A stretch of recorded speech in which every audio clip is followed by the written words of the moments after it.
If you're not dealing with Kaye, it ain't the truth. The Truth Talk Show Network Radio. Your 24-hour news station. The Flame Show, where every topic we touch is hot. Welcome to the Flame Show, where every topic we touch is straight fire. We are on site at TOP, Texas Organizing Project, with the one and only Miss Community herself, Empress. Welcome, Empress, to the Flame Show. Thank you. I'm so honored that you even decided to interview me. Why would we not? A woman such as yourself. So when I introduced that we're at TOP, I want you to tell the people exactly what is TOP. Okay. Well, TOP is an acronym. It stands for Texas Organizing Project. And the reason why we have Texas in front of Organizing Project is because we actually have offices in 3 counties across Texas.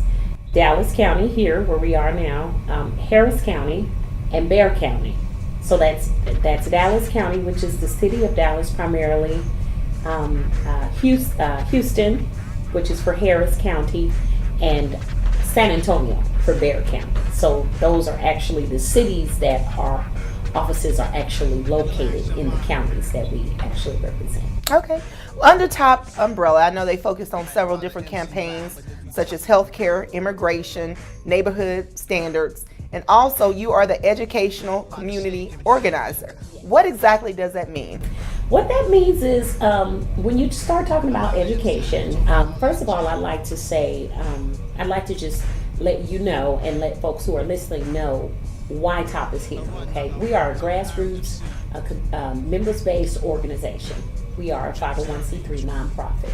So basically what we do is we have members. We're a members-driven, members-based organization. Our members do pay dues. It's a very small amount though.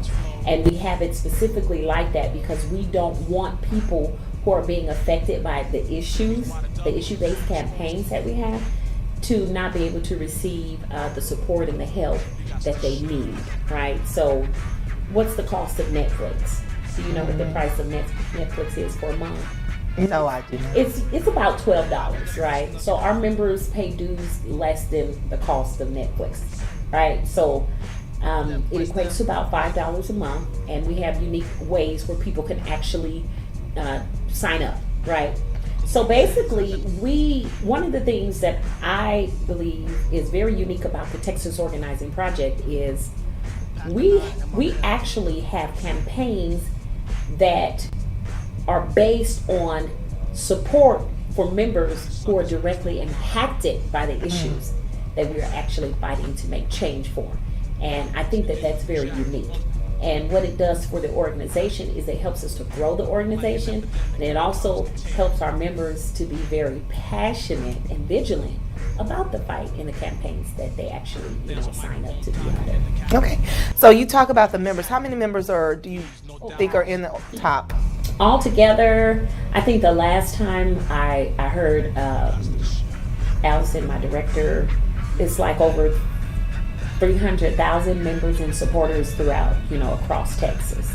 So it's a nice base, and we're constantly growing. We're steady growing. One of the main goals for us this year that our deputy director brought out, Brianna Brown, is that we are going deep and also going wide. So we want to really build and grow our progressive bloc. Okay. Well, I have been blessed to have the opportunity to actually be a community leader at one point in time with TOP. And I know one of the schools we focused on was Dade Middle School in South Dallas. So what actually is some of the issues impacting schools at this time in the state of Texas? I'm glad you asked that, because sometimes people don't know. Sometimes people think they know, right? But when you are actually have boots on the ground, you really know. Right. To the folks who are being impacted by the issues. So the big issue that our members are fighting for is funding public education. Public education is under attack from the federal government down to the state, and it affects us locally. So what we're doing currently is we are fighting to fund public education in the ISD.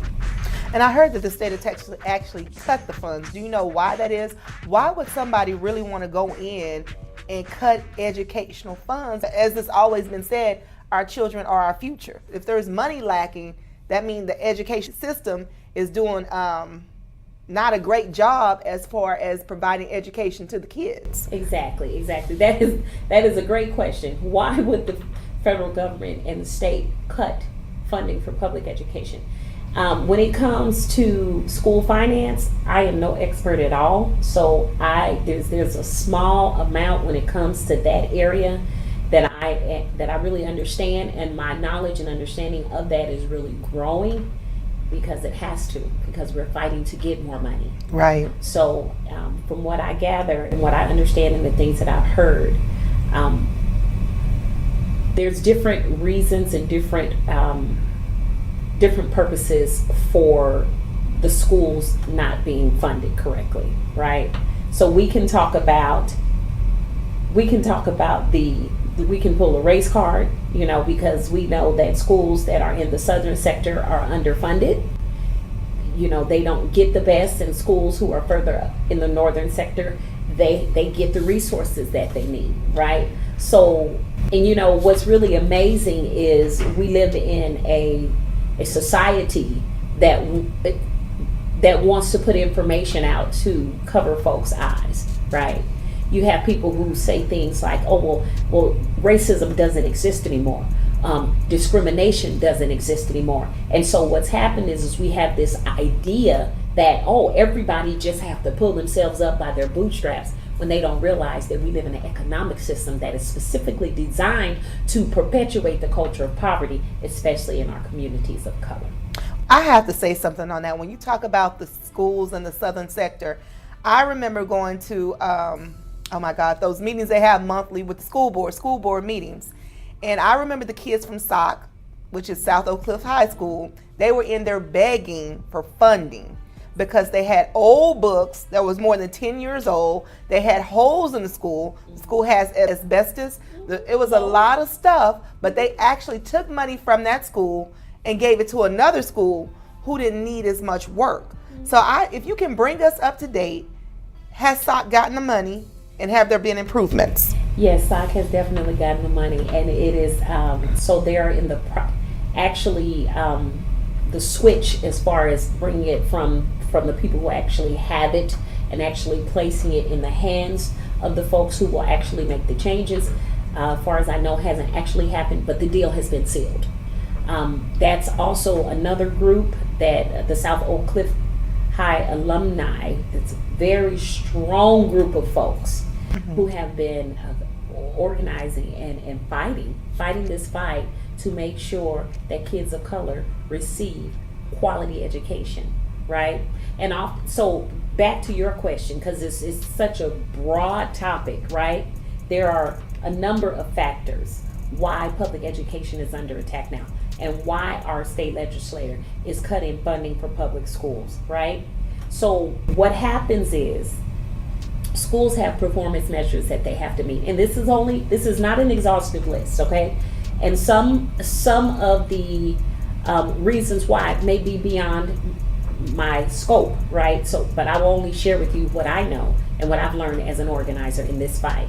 So what happens is schools have to be successful, and our district has measures to determine if a school is being successful, right? In a nutshell, is the school passing or is the school failing, right? And there's always that in between. The school is struggling. You have some schools in the South, in the southern sector, Oak Cliff, South Dallas, that come off of IR, which stands for Improvement Required, and then they go back on IR. So that's what we mean when we say schools that are struggling. And there's only a certain amount of time that the school has to actually come out of IR status. And what happens is, and these are other little factors, right? So you have the fruit, and then you have the root. You have roots, and then you have the fruit from those roots. So when schools are failing, parents oftentimes start coming up with unique ways on how to make sure that their children are receiving a quality education so that they can compete, right, in this world once their children graduate and either go to college or go to careers where they can have living wage jobs. So what happens is if a school is constantly failing, then the parents, who are the main stakeholders in this fight, oftentimes people forget. Parents are the main stakeholders, and that's where my job comes in. I empower parents. I give parents the tools that they need to be empowered to make sure that their children's rights are not being violated. I am not an attorney, though. I don't know the legalities of the, when it comes to stuff like that. But I do know certain things that take place that violates a parent's rights, only because I'm an organizer. Right. Speaking of a fight, you and I both worked with Top on home rule. Can you educate the people on what exactly is home rule, and then why did we fight for that, against that? Okay, so that was home rule. I think we defeated home rule. When I say we, I mean there was a coalition that was established from other organizations who knew that this would not be good for DISD, right? So the coalition is called Our Communities, Our Schools, or we call it OCOS. We're big on acronyms. And that coalition is still up and running, right? It didn't dismantle and disband once we defeated home rule. So we have in that coalition, you have teachers unions, you have League of Women Voters. It's just it's a large amount of community organizations who came together, and of course Top, who said no, we know that this is not going to be good for our kids. So basically what the home rule charter the home rule charter was advertised and given to the public as an answer to our failing DISD schools. And when you're a parent and you're not connected to an organization like the Texas Organizing Project that is going to give you the nitty-gritty as to how these particular movements will actually impact your home or your kids, then you're going to be in the dark. Right. And so that's another reason why I promote folks being a part of organizations like this, because you will definitely have light shined on the areas that are important to you. So parents were saying, okay, Texas, these schools are failing, my child is not getting a good education, and on and on and on and on and on, right? So home rule, which was there was a coalition that was fighting for home rule called Support Our Public Schools, and we called it SOPS, right? So this was their answer to the failing district, or to the district failing our youth. But there was a lot of questions that people needed to know. Number one, this had never happened before in the state of Texas. There was no district that was successful at creating a charter. Basically, in a nutshell, what the home rule charter was the attempted privatization of our public schools. How can you privatize a public school system when people are ignorant and they don't know? That's the only way you can do that. And oftentimes, like I said before, parents have a responsibility to their children to make sure that they're getting a fair and equitable public education. It is the law. People don't even realize that. It is the law. And so this is what home rule attempted to do. But there were so many other things that folks didn't realize, such as whoever owns DISD owns all of the land and the property and the revenue, the money, and all of that. So it was a lot of things that came into play, and we beat them. We won. Right on. Yeah. So now, as an answer to home rule's defeat, the coalition was like, okay, so our schools are still failing our black and brown kids. We still have to do something. We defeated home rule, but we cannot just fall back. The fights must continue. So what the Texas Organizing Project did as an answer to that, and as well as OCOS, because there was an executive summary that was given from OCOS about community schools. So we are champions for the community school model. And what that model does is, and we're fighting to use the community school model as a model for struggling or failing schools. So when we talk about struggling or failing schools, when I think about that, I think about the turnover rate. The turnover rate is such as principals as well as teachers. And when I think about the teachers, I think about the Teach America program. What do you think about that? From my understanding, the Teach American program is when, just for example, teachers come from out of state, come into school, maybe do 3 years to pay off their college loans or whatever. So to me, when you constantly moving teachers in and out or moving principals in and out, such as Dade, because we know they had a history. Yeah. It was so much. Was it 3 principals running through it? In our history, in TOP's history, we're working with Dade. There were 3 principals, and that was like in under 2 years, right? Yeah. And then they had so many teachers as far as the turnaround, and that to me goes back to the Teach America program too. Not only just at Dade, but just period. So, what are your thoughts on the Teach America program? My thoughts, and I'm glad you asked me that. I am no professional when it comes to it, but I do know that being in the field, I've had the opportunity to meet some wonderful teachers who were actually going through that program, and they seem to have a passion for the kids.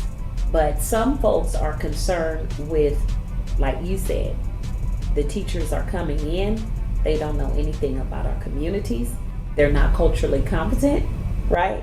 And then they just flux out and they leave. And so, the community is saying, we want teachers who look like our kids. We want teachers who have the cultural competency to be able to relate to our kids.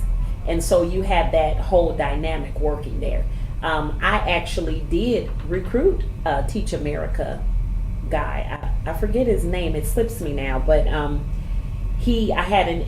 talked to him and shared information with him about TOP and the education program, and he came on board, but he did mention that he would not be leaving, that he would be staying right here in the Dallas area. So, and I actually met 2 other teachers who are going through that program. One said that she would be leaving, but one said that she was going to stay. So I don't know if that's something that they're addressing when they recruit their teachers. That hey, we have a need for folks who really want to stay. Because I had heard before talking to those few teachers that's what they do. They just come in and then they leave. And they leave, and that makes it harder on the kids, especially if somebody decides to do it. I don't know, can they actually leave before the school year is even over? And then you leave the kids like high and dry, and then they have to adjust to another teacher, or how does that actually work? I'm not really sure about how the Teach for America program works, but I think one of our members one of our members I think came from that program, so I can get back with you on that. Thank you. You cannot talk about education unless you're talking about discipline. So sometimes in certain situations, the discipline that kids endure is harsh. Mm-hmm. It's like overboard. And you can even take it that some kids are so defeated that they don't want to go to school. So what do you think about the disciplinary actions that are enforced on children? Well, TOP's model is we are pushing, and I love it because you're touching on all of the areas that the education campaign actually deals with. So the education campaign, just in February of this year, February 24th to be exact, we won a ban on discretionary suspensions for pre-K through second grade. This was our first policy change, so we are so excited about this. Now, some people might say, well, what does that have to do, with discipline? Well, there is a pipeline that is feeding our children to prison pipeline. Called the school to prison pipeline. And this pipeline is disproportionately feeding Black males into this, and as well, there are also children with disabilities who are being fed into this pipeline to prison because the diagnosis is non-existent. sometimes the diagnosis is there, but oftentimes it's not. So you have children who need special accommodations who are just being suspended from school, right? So the school to prison pipeline has, we've been working on it for about, as far as I know, about 7 years. Our members were very intentional about making sure that this is one of the things that we fight to curb and ultimately abolish. Okay, in reference to the school to prison pipeline, from my understanding, which I don't have it right, is it based off the black males' third grade reading scores, or is it the math reading scores? Or have you heard that? Well, I hadn't heard of whether it was math or whether it was English. I mean, or math or reading. But I do know that it is third grade. There's a way where they can tell if a child is going to be tracked for prison from those third grade test scores. And so if people don't understand that, when we mention the third grade, prisons are actually being built based on that. So it's like, and I look at everything as that extra push. If we know that we have this amount of kids going to prison in this year and we building them, we need to somehow, and I know this is sad to say, but we have to make sure that we fill those prisons, because prisons are making money themselves, and that's the ultimate goal. So you can look at even sometimes the police department, if you will, they might have that extra push to help feed the prison. So you might see somebody over here stealing a Hershey Kiss, and they might get a slap on the wrist, but you might see an African American child steal a Snickers bar, and he might do 5 years, because it's still a money-making system. And so when you get institutionalized, you might be in there doing a job such as a customer service. You think you're calling your credit card company, and really you're calling the prison system. So, yeah. So if you think about it like that, that's really deep. So they try to gauge it off the black male. So there is an extra push behind the scenes to get those jail facilities filled. Exactly. And you know, the thing of it is it is definitely a matrix that we live in. You have the seen world, those that are woke, who are living outside of the matrix, and then you have folks who are asleep, who are in the matrix. They believe whatever they are told to believe. They think whatever they are taught to think, right? And we have a system, we have a society that we live in that has its roots in the dehumanization and in the deviance of a race. And so these old archaic mentalities are still woven in the fiber of our societies. You have the idea that whatever is black is evil and somehow bad and deviant. And then you have the idea that whatever is white is pure and wholesome and true and holy. And these thoughts are woven in the fiber of our societies. We know this. By simple terms, a child get hit by a ball in his eye, and then the result of that is a black eye. You go to a grocery store, and if the darkest cake you can buy in a store, the darkest cake you can make, is called a devil's food cake. But the whitest cake you go to a store and buy is called an angel food cake. So, and this may be, people say that this is a stretch, but no, we really need to look at it. It's hidden in plain sight. It's right before our eyes. Believe your eyes. We are taught not to believe what we see, but we must begin to believe our eyes. Which goes back to the state of Texas cutting funding to public schools. Exactly. It's right before us, and we see it, and now this kind of goes back as to why.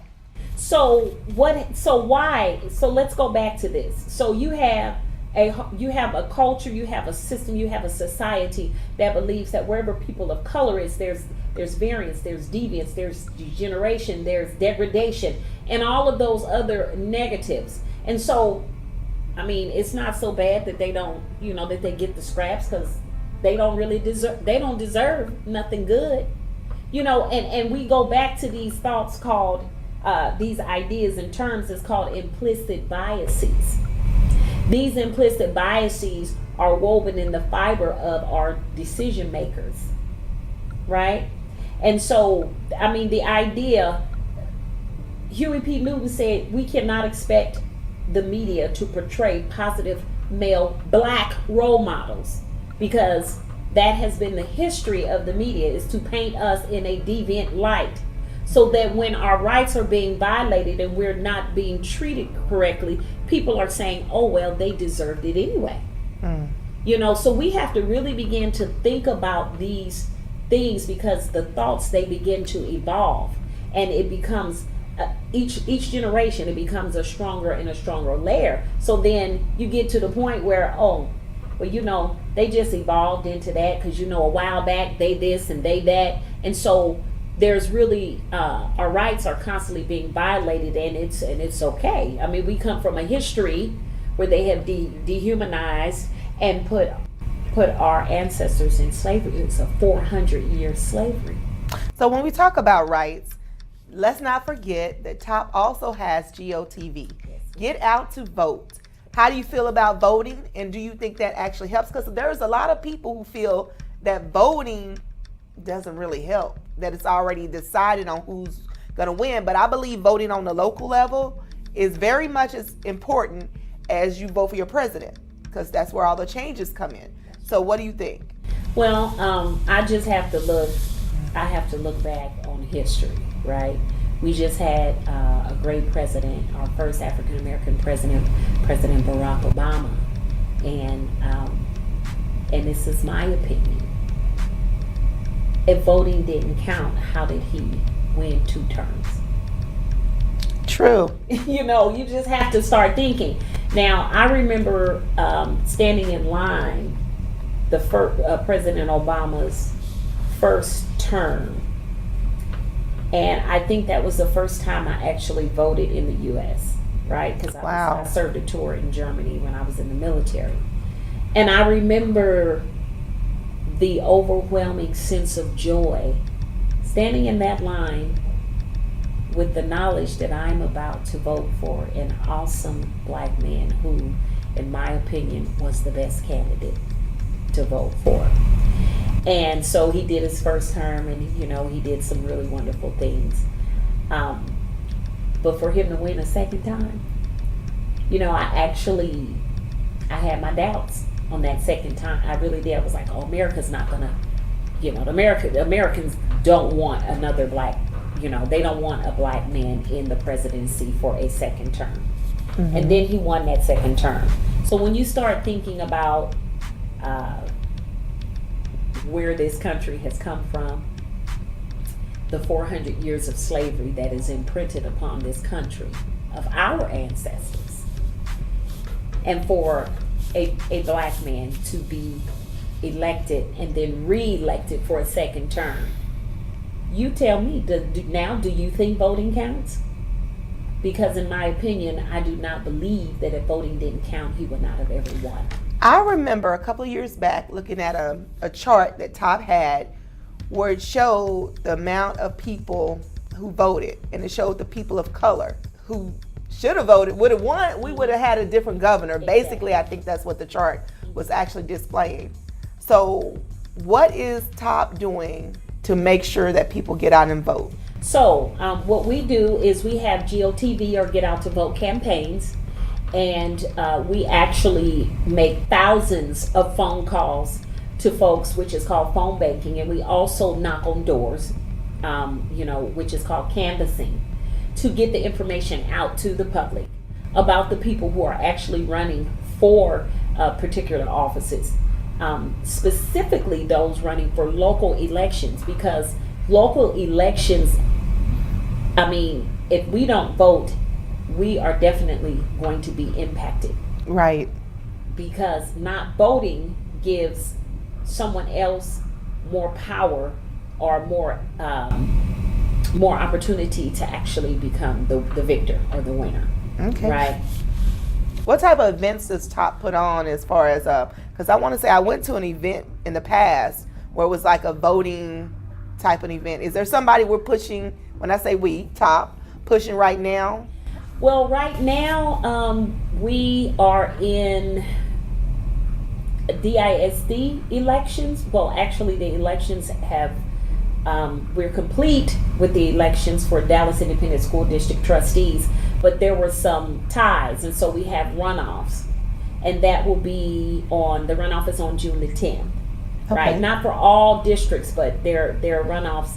I believe that's, I'm not sure, because I don't want to say which district, but I do know that there's a runoff for the ISD Board of Trustees in one district.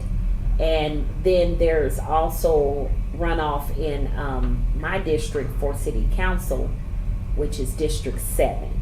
So what does TOP look for in a trustee to say, this is a trustee we want to push? Okay, so what our members do is and we are an endorsing body, our members actually are able to be up and close and very candid with those who seek our members' endorsement, right?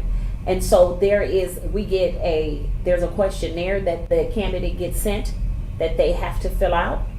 And then according to what they put on that questionnaire and according to our intel, our data, what we gather about who they are, what they've done, they ask questions that would determine if it would be beneficial and advantageous for us to actually endorse them. Because when we actually endorse a candidate, we do work to get them reelected. Mm-hmm. And one of the things during the last term for DISD trustees running to either be elected or reelected, we required all of the candidates to sign a community schools pledge. Okay, we're getting ready to wind on down. I have a couple of questions left. What does TOP mean to you, and why should somebody join TOP? Texas Organizing Project to me means transformation and, in my opinion, revolution, right? Because we are pushing against those things that people would just normally accept as, oh, well, this is just how it is. So we're pushing against that. So that's what TOP means to me. It means transformation or transformative, right? Okay. And a person would want to be a TOP member because we would be able to empower them with knowledge and information and data, and also be a support for them. And they would also be able to be very active in the community. Okay. The communities that they live in. You know. Tell us the next 3 events that TOP has coming up. The next 3 events that TOP has coming out is we have a education campaign meeting monthly. Most our campaigns meet monthly, and those campaign meetings specifically deal with members coming together, sometimes voting on particular issues for the campaign, or talking about next steps and how we're going to move forward. On Wednesday, there's going to be an action at City Hall for immigration, and there's also going to be a Strong Dallas Coalition meeting sometime next week. But I can get back with you about the exact dates and times on that. We have many more events coming up, but off the top of my head, okay. I don't really know. And my last question for you, Miss Empress, what are the top 3 core issues that TOP is focused on? The top 3 core issues I would have to say is education, funding public education, neighborhoods, and healthcare. I would have to say healthcare. Miss Empress, we getting ready to sign out on the Flame Show, but I want you to tell everyone where they can find you, as in TOP, and if they need to contact you, where can they reach you? Okay, you can reach me at 469-203-0496. We are located at 400 South Zane Boulevard, Suite 1025. And you already know it's your girl, Kaye TheTruth. If you're not dealing with Kaye, it's definitely not the truth.